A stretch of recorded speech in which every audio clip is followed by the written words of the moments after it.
Good afternoon, everyone. So nice to see you here today with us in this talk with Pamela Po and Abdullah Al-Mulla, who I'll introduce after telling you briefly about Manar Abu Dhabi.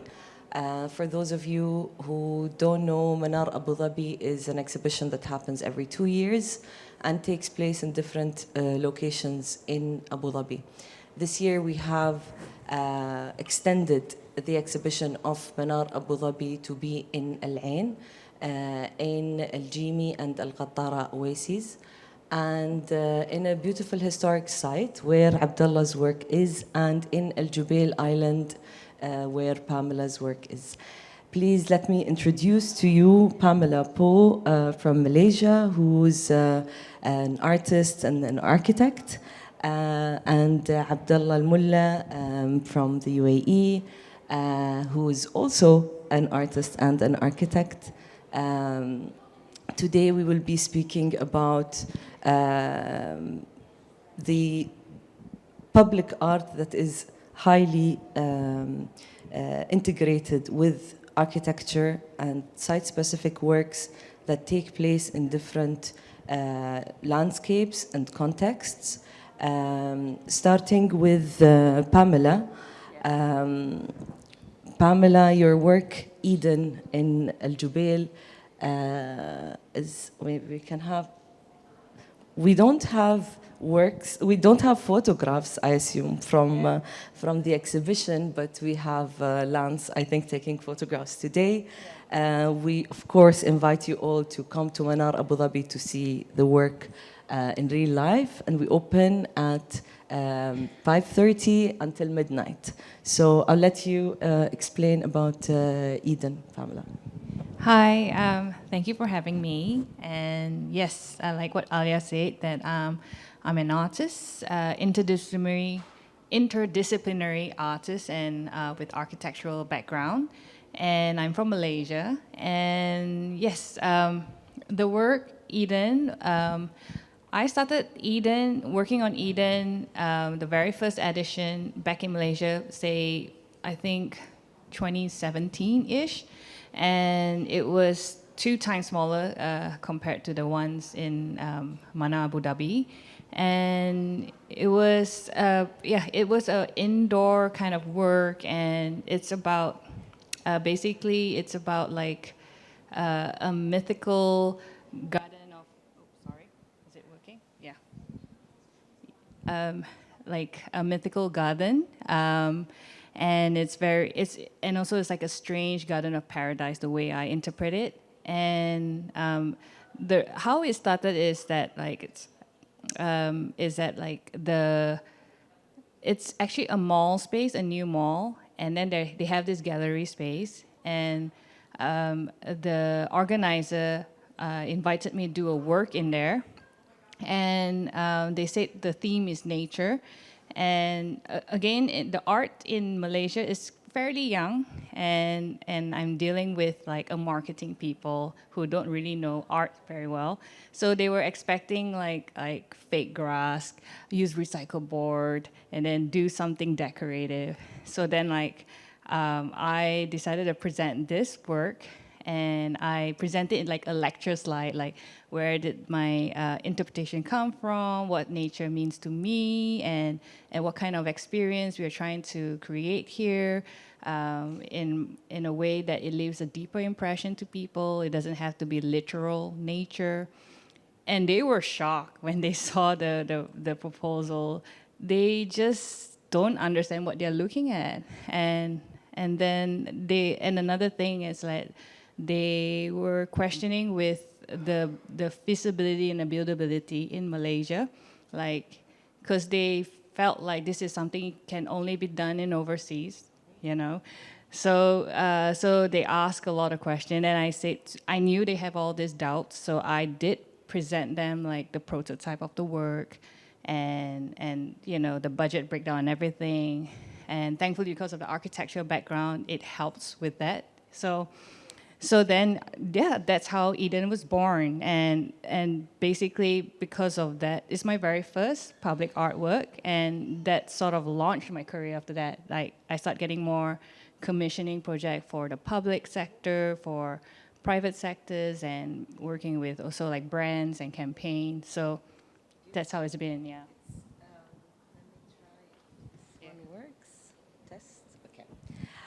It's a beautiful story, Pamela, you know, because with what we are doing with Manar, it's a public art department. So we really make sure that everything we present is equally, you know, accessible, I would say, for everyone's interest. But at the same time, we also really like to focus on research and allowing the artists to develop projects that they have done before or want to explore, or also start something completely new.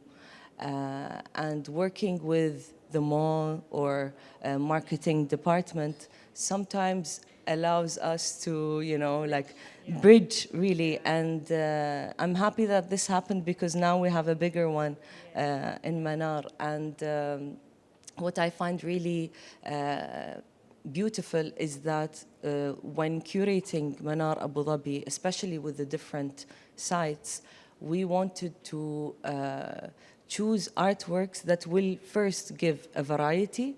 So we have the architectural artwork, and then we have the land art, we have work that, you know, uses artificial intelligence. So, and aside from that, we have different scales that in our scenography put in different locations that allows the viewer to look at the work from different distances, especially your work. It's like a jewel, you know, when you look at it from afar. And when you come closer, it's like a cathedral or something. Moving on to Abdullah. Abdullah, you are known for creating spaces, pavilions that bridge heritage with contemporary design. We've seen your work in historic sites before, in Qasr al-Hisn and now in Al-Ain. And the work that you have done for Al-Ain is site-specific, and also comes from a very interesting and special concept that us Emiratis know, and I would like for you to explain to our guests, but also touch upon how you chose to do the work as a canopy and not the usual pavilion. So tell us more about this conversation that we had in terms of the selection of the site and the form of which the artwork is. Generally, this idea of working with something heritage that is taking to something contemporary, I would say when I began to do it was not something intentional. I was just drawn to these stories of heritage story and cultural stories, and I like the idea that today I have different tools that allow me to modernize it or contemporize it, make it more contemporary. So I think in the beginning it became something that I do naturally, but later on it became something that I adapt as a narrative. Now, when it came to Manar as an exhibition in general, I remember the first time that we met and we talked about the exhibition, there was this idea of the theme of navigation. And before that, I was just, as someone who likes to look into heritage to be inspired, I was looking at light within the UAE in general. And I found few different forms that it came, whether it was like lighting up a fire in the desert, or al-fanar, that was like usually between the sikkas. But funny enough, whenever I would Google UAE and lighting, I would find these lights that are draped on villas for different occasions and weddings. But I would skip them unintentionally because my brain was kind of looking for something specific. But then I think part of the research was I was just saving images and just laying them out. And then when I saw the image of the light draped on architecture, I thought to myself that this is an interesting story, because usually in our culture, we drape these lights on our villas to commemorate that there is a wedding in this villa, and I think it allows people to navigate to it within the neighborhood. And for some reason, I felt like that's a nice phenomena of how light drapes on architecture and at the same time allows you to navigate. So I think this is where the research started, and we began understanding this idea, okay, how can we take this forward now?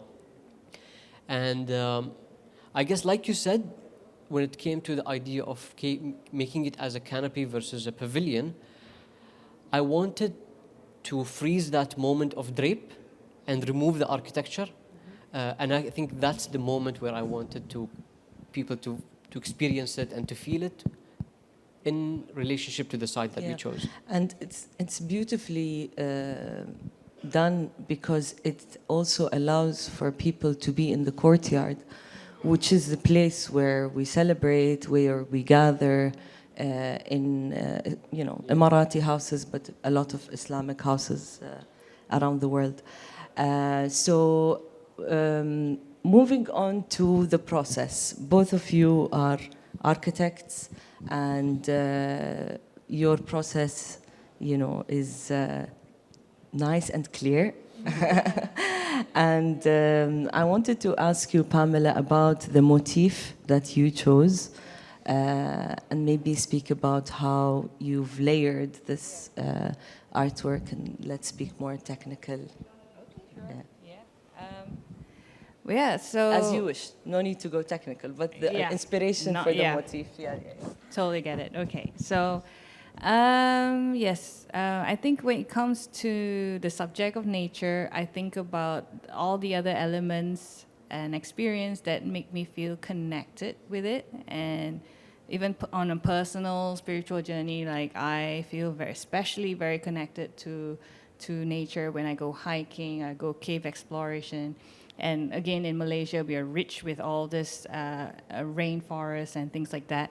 And so it's like a combination of many things. Like first is, like cave explorations. When you go in, you see the stalagmites and you see the water dripping. And I just love being in that moment where you just hear it drip and just be very quiet and present with the large cave. And it's so dark, yet it's so peaceful. Yet it could be quite eerie at the same time, but the sound must be very echoey at the same time. And it's also my childhood memory. Like there's a lot of like school field trip that we always go to all the caves in Malaysia. And then another work that I'm really drawn into and obsessed with is Ernst Haeckel's work. He's a zoologist.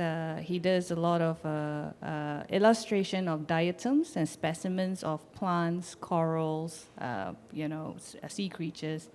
And what I love about it is that he's pencil sketched it, and sometimes he does it in one tone color, so it removes all the distraction and just focus on the beauty of the texture and how everything is so beautifully engineered in an organic way. It's very cell-like, and it's always often seen under the microscope.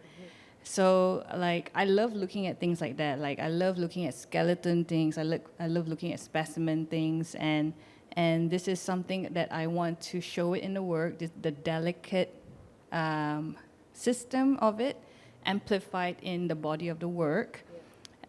So that's why I first started. Drawing vines, dripping vines, cover the whole ceiling, and then perch with a crystal glass ball, which also represents like dew on a fallen leaf or like the stalagmites drip.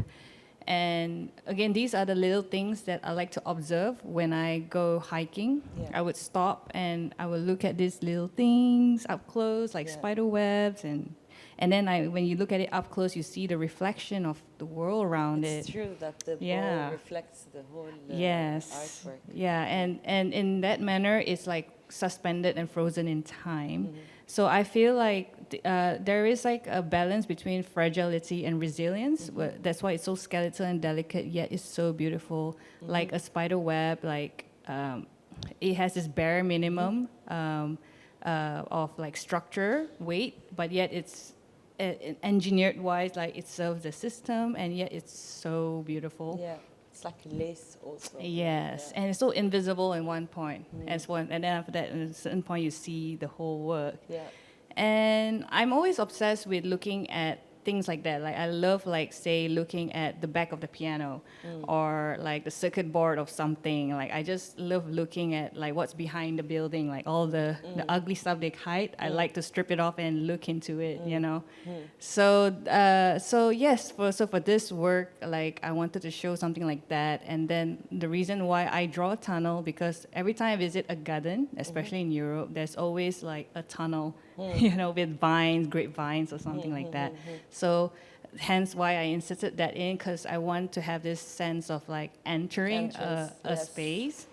And I think architecturally, like it may look very organic, but if you look under it, it's like it's all arranged and laid out in grids. And even the way the tunnel is being designed is also like the thickness and everything has to look similarly to the vine, so it looks like it's all like a single part of a larger body, like a single organism. So that's why like everything looks like it's interweaved. So and for the desert context, it's especially very special because it's such a contrast. You know, it's like a harsh living area, which has its own beauty. And then that's why it's extra more surreal to see how it sort of like grew from the desert ground into this, you know, dreamlike structure. A lot of the works are quite surreal. I think the location adds that feeling to what we do. So we're very lucky to be in Abu Dhabi. I think we have like the mangroves forest, we have the oases, we have the beautiful desert. So for public art, this is something that we like to allow for the artists to explore and to respond to. And Abdullah, how about your process? I remember you sharing with me some prototypes and like some designs that shift and change depending on where it is. I think as a process, it would always start with something that is, I would say, not as tangible as we would think, like a sketch or a digital model. But I always feel that this is not the end result at all. To me, it's almost like only halfway, that's 50%. And then we get into the circuit board of things. But you start prototyping, depending on the project and the scale, but you would start prototyping. Especially, I think, as architects, we care a lot about proportions. And I say proportions because I like this idea of proportion and how it can affect the way you feel. Because ultimately, as designers and architects, we want you to feel something as well as the function that it comes with it. So there's that idea of prototyping. Today you have a lot of tools to prototype as well, whether it was physical prototypes, you can prototype with colors. I guess for Manar it was illumination. So there is that process of prototyping that allows you to get to the final stage of things where it is crafted to the way you want to deliver. I'm interested to know for both of you, like as artists who also practice, architectural projects, how do you decide to take on the work? Is it the same way you take on an architectural project in terms of the beginning? Of course, the work will be different, but in terms of brainstorming your ideas, in terms of like, translating the web to an artwork, I would like to know more about like how you look at things in the two different disciplines. I think for me, architecture starts more with spatial requirements and ideations, and it's more tailored to people's need. I feel architecture, I design it, but it's more for the people. But art and pavilions and public installations are things that I want to express through different mediums and forms. So I think I'm more selfish when it comes to the art, but I become more, I like this participatory design that happens within architecture, where I need to ask a lot of questions to learn, as opposed to the different type of art. I think for me is, yes, I think what I like about architecture is that that I learned to be very sensitive with the environment. We study the weather and the orientation of the sun. You go to the site and you should understand what's the history and existing culture and meaning in there, and how do people react around the space. And I think the art side of me is, it's always very narrative driven, like what is the story or new meaning that I try to insert in this public space? Is it something that disrupts it, or is it something that coexists with it, or something that I picked out from the site and insert it in, and to kind of like re-question the public surrounding of the existing like issues or message that they're trying to explore. So, like, for example, there's a work that I was approached to do in Malaysia, to do an artwork in a very busy underground train station. And initially, the organizers said that, like, okay, it has to be somewhere that, like, does not obstruct the safety and the traffic of the people. And they say, maybe look at this corner or this corner. And I thought, like, oh, what does it serve? It's just like a site decorative thing, you know? So that's where the architectural thing comes in. Like, I come in, I observe what's going on. Like, okay, this place is just very busy, very stressful. It's all in gray with hospital white lights. It's a very stressful environment. Everyone's just A to Z. And there is this staircase with light atrium coming in, but nobody used the stairs. Everyone used the escalator instead. And I thought, okay, this is an opportunity to do something about this. I feel like I want to just break that tension of that stress. So I say, like, I want to do something that break the tension here, and it has to be very distracting, and it's a color that feels like a joy. And I want to play with the sunlight. That's where the architectural thing comes in, because you see where the sunlight comes in. We have a picture, I think. I don't know. It's the yellow one. I think it's the yellow one. I don't know if I put it in. Yeah. Okay, I don't think I put it in. Sorry. Yeah. So and then it's so that's what I did. So I said, like, I'm gonna do, and there's a lot of challenges. Say no screws, nothing permanent, no light, no wiring. You can't do anything. Basically, whatever it is easy to detach. So thankfully they have solid rails, and I said, like, okay, I like to do a work that looks like it's immersive, and yet it plays with the light, the skylight. And so I played with, like, yellow acrylic, and then with a yellow steel, and then it just went. It's just installed within the long staircase in the middle. And I think with the light also, it's beautiful all day long. Yes, I'm sure. Especially so light orientation is just depending on the day, and that's what I like as well about how the installation react throughout the days. You know, you see the shadow plays and all that, and at night it looks different. So ever since I installed that, like, a lot of people are confused, because again, art is very new in Malaysia still. So they were like, what's going on, you know? And there's a lot of questions like, why yellow? Because sometimes it could be like, they're afraid if it's affiliated to a political thing, because we have this political riot that's all in yellow as well. So a lot of the organizer, the LRT, MRT organizers are saying, why is it yellow? You know, like, why can't it be a rainbow? When it's public art, you have a lot of questions from different people. So I said, like, no, it has to be yellow, like, and then thankfully they accept it, and I'm glad that, like, it does make some changes, because everyone is like, when they rush, they just slow down. They're like, whoa, what's this? Yeah. And then they started using the staircase, and then they start tweeting about it, and they start questioning about, like, don't you think we should have more public art in our urban spaces? Yes. And then it became quite viral. And the so, people, yeah. you are surprised to see, like, how much people are waiting for something like this to happen. Yes. So then, yeah. And when you work with projects like that, you deal with municipalities, you deal with different entities that becomes sort of like a group work. Abdallah, also you've worked in this sector before, and you know very well how the processes are.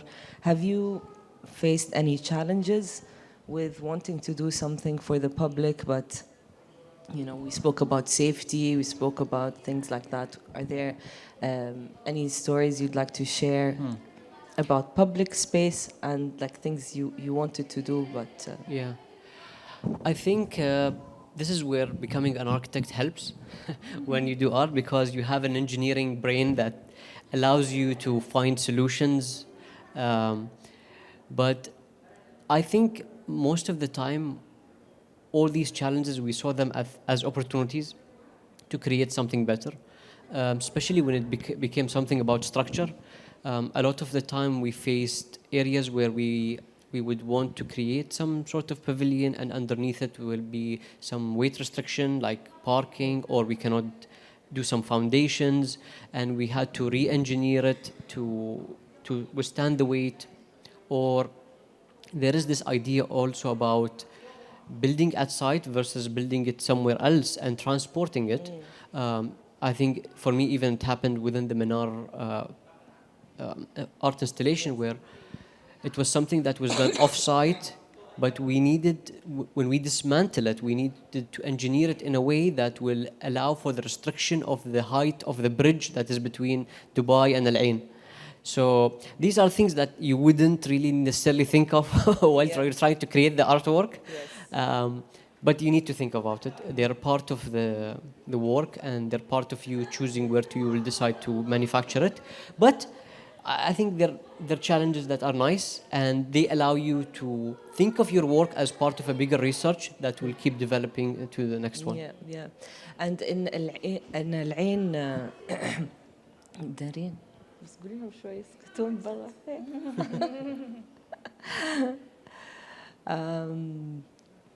At least they're having fun. Yeah. Okay.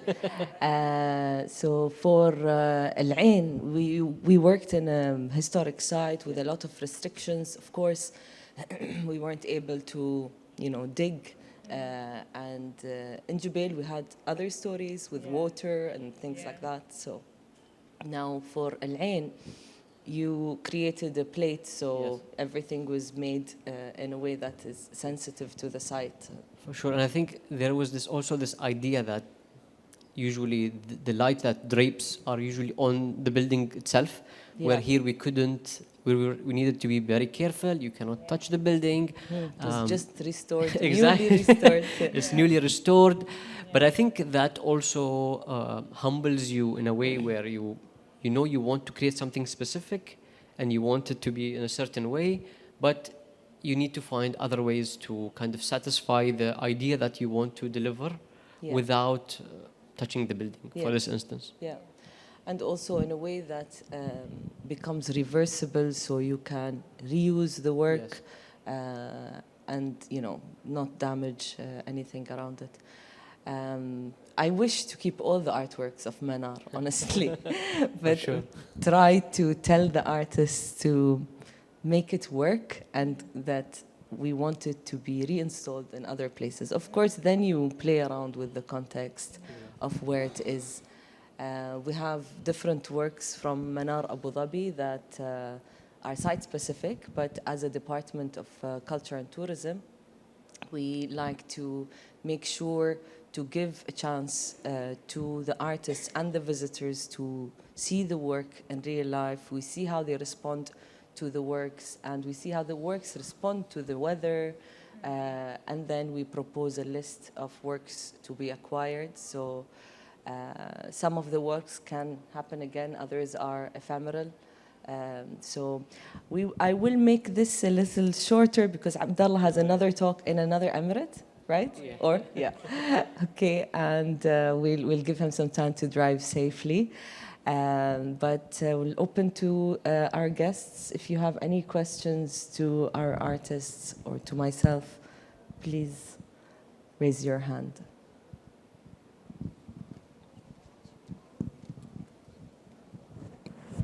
Thank you for this great talk. And my question, Abdullah, you just talked briefly about when art and architecture, have they always been intertwined for you, even when you started maybe studying architecture?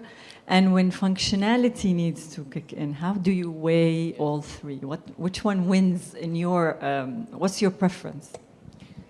Actually, I clearly remember the day where I was, okay, obviously I was at school and I was studying architecture, but I remember the exact moment where I felt something in my brain switched and realized that they cannot be separated and art and architecture are intertwined. And for my graduation project, I was designing a mosque. And at some moment while I was designing it, and it was in a 3D model, I remember that moment of when we were kids, like you're saying, you're going to Beit Allah or the house of God. And as soon as you enter the mosque, you have the khushu' or like this feeling of, being quiet, and you feel solitude. And I'm like, I'm actually designing that feeling, and I'm not designing just the architecture or the building. And from then, something like happened to me, and I was like instantly have that desire that every project should convey some of that feeling. So you're not just designing a wall or a space that it has a certain dimension, but you're designing that feeling where people will go from space to another. And I think maybe art allows you to do that more, but you need to incorporate it in architecture. True. Good. Thank you. I liked your question. More questions, please. We have artists and architects here with us who can عزيز القطامين خالد غربلي رند عبد الجبار. Thank you very much, everyone. And I hope to see you in Manar Abu Dhabi, in الجبيل, and in العين. We're open till the 4th of January and until midnight every day. Thank you so much.